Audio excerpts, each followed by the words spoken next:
shit.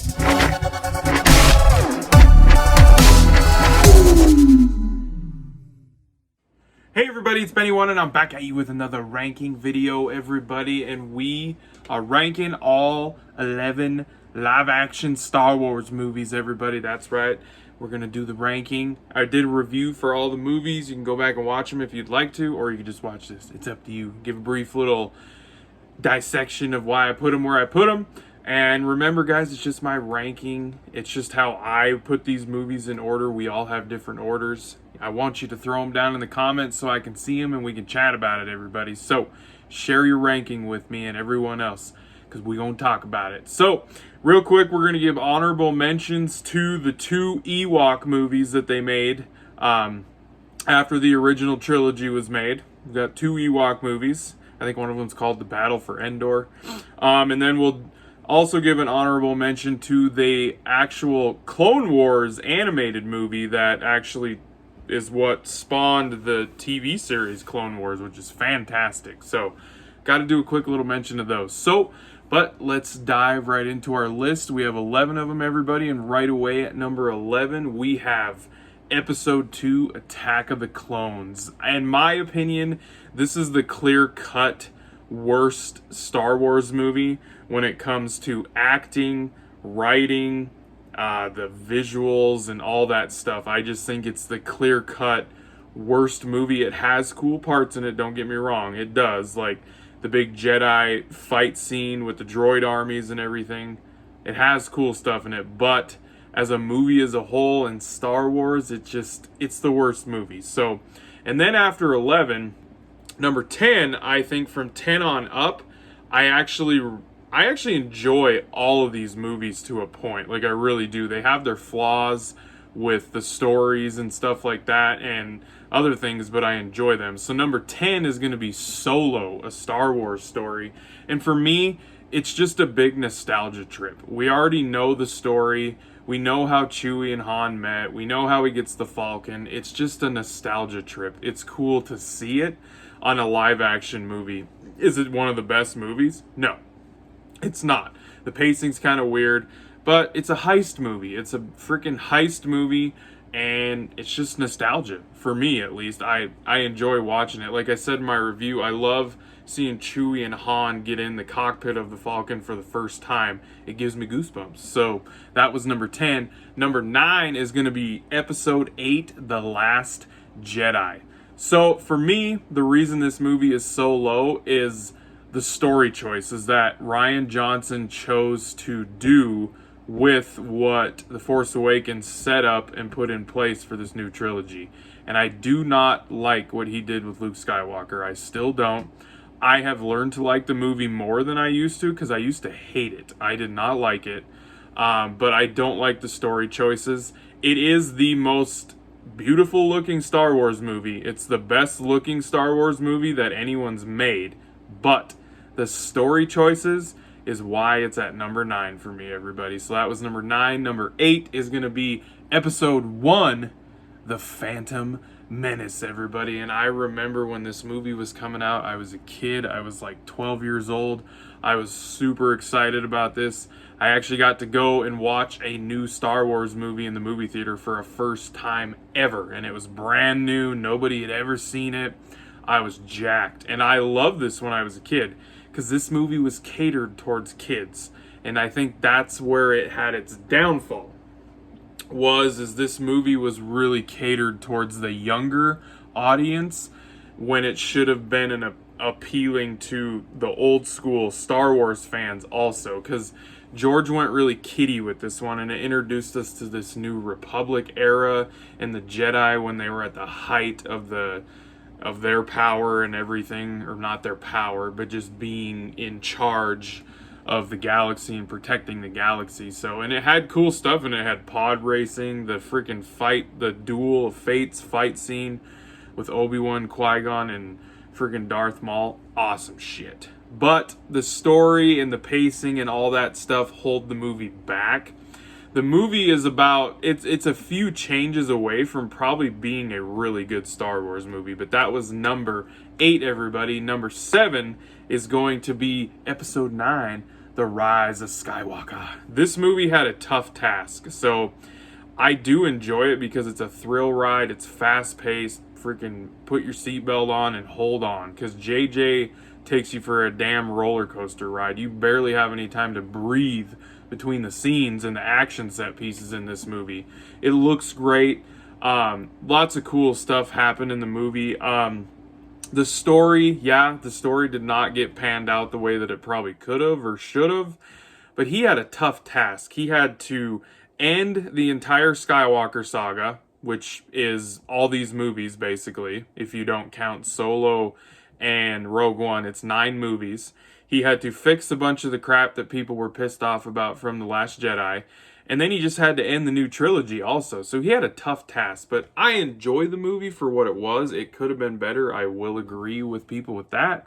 So that was number 7. Number 6 is going to be Episode 3, Revenge of the Sith, everybody. And this is the clear-cut best prequel movie. It is the best one in that trilogy.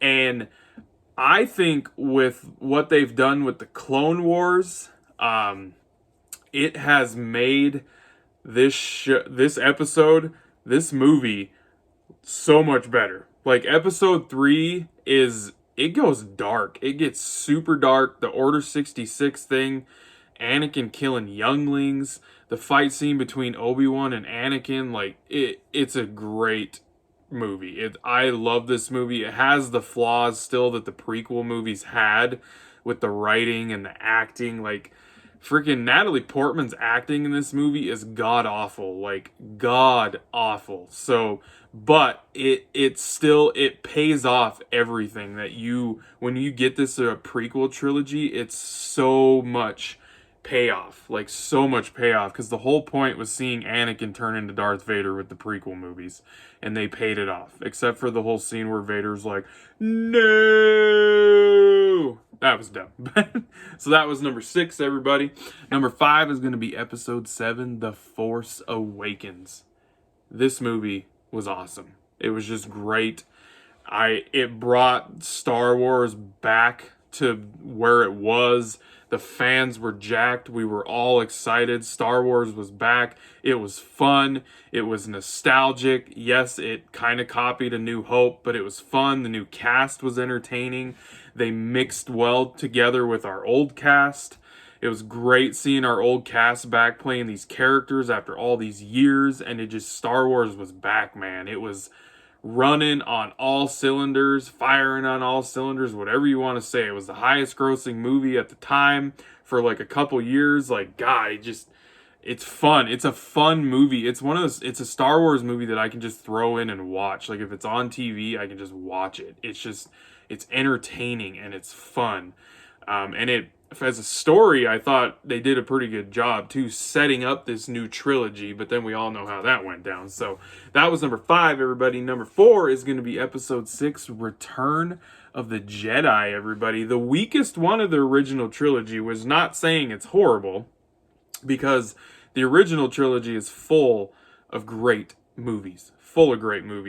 And it ends the original trilogy awesome. It does a great job. I think the fight scene between Vader and Luke could have been better for it being their final showdown, but great space battle. The end space battle is probably one of the best space battles in any movie in cinema.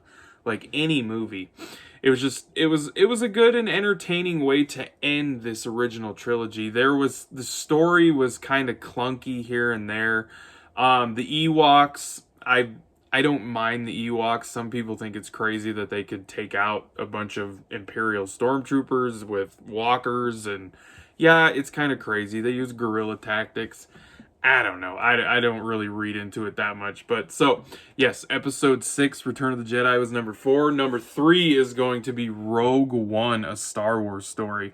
I think that this is the most underrated Star Wars movie that has been made. I don't think this movie gets enough respect. This movie's great, and for the troubled production that it had with all the reshoots and the different changes with the writing and the story, I thought this movie turned out great. because it's about the opening crawl of the original Star Wars. And everybody in the movie, you know, going into it's going to die. But man, the movie does such a great job of having you on the edge of your seat while these characters are trying to get the plans for the Death Star and learning about the Death Star. And we get an awesome sequence with Vader, the best sequence with Darth Vader in any Star Wars shit to date. And it's literally like a little over a minute long. That is it. And it's epic. Very underrated movie in my opinion. I seriously do not think people give this movie enough respect that it deserves. So that was number 3. Number 2 is going to be episode 4, A New Hope, everybody. The one that started it all. I sometimes almost debate whether this movie should be number 1 over the one that's number 1. It's great. For what this movie had to accomplish, it introduced us to these great characters: Luke, Han, Leia, Chewie, C-3PO, R2-D2, Darth Vader. Like, it introduced us to the rebels. It introduced us to the Empire. It built on it told us about the Jedi and the Sith and the mythology behind all that. Like, it did the job that this had to do was insane. The setup and world building that this first Star Wars movie did was just phenomenal. And it holds up well today with the effects and everything. So that was number 2. Number 1, it's Empire Strikes Back. Come on, it's Empire Strikes Back. Like I said, sometimes I debate with myself whether I'm going to put A New Hope there, but most of the time it's Empire Strikes Back, because it took what the first one established and just built and made everything bigger, expanded the mythology more. We got the Emperor introduced. We got Master Yoda introduced to train Luke as a Jedi. We learn more about the Jedi and the Force. We get an awesome fight sequence between Vader and Luke, and the big jaw drop scene where he tells him he's his father. All the space sequences are awesome. The shit on Hoth, like, it's one of the best sequels that has ever been made in cinema history. Not only is it the best Star Wars sequel that's ever been made, but it is one of the best sequels to ever be made in movies in general. It's fantastic. Great directing by Ivan Kershner, like, great directing. George wrote a great script. Just a fantastic movie. We get new characters like Lando introduced. Boba Fett has a little more screen time, which isn't very much, and you think Han's dead, he's frozen in carbonite. Like, it's just a fantastic movie, people. So that's why it's number 1. All right, everybody, that was my ranking for the Star Wars movies. I hope you guys enjoyed that. Remember, I want you guys to share down in the comments what your guys' ranking is, because I know they're going to be different, because we all have different opinions on movies, and that's the beauty of talking about movies like this. So share your rankings, everybody. I want to read them, check them out, and talk with you about them. So I appreciate you guys watching, and I'll be catching you on the tube later, because I have spoken.